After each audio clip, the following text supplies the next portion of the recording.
Ako sa Andrea, ang operator na machine 3 dito sa Odeon to. Nagamit ito ng isang araw na may total 5 meters.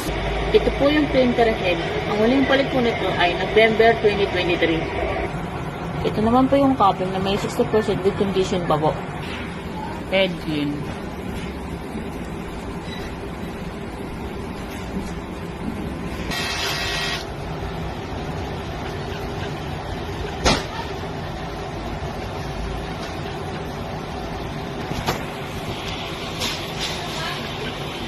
Kung nasa ng wiper ba, pagkatapos head clean. Nasa circuit.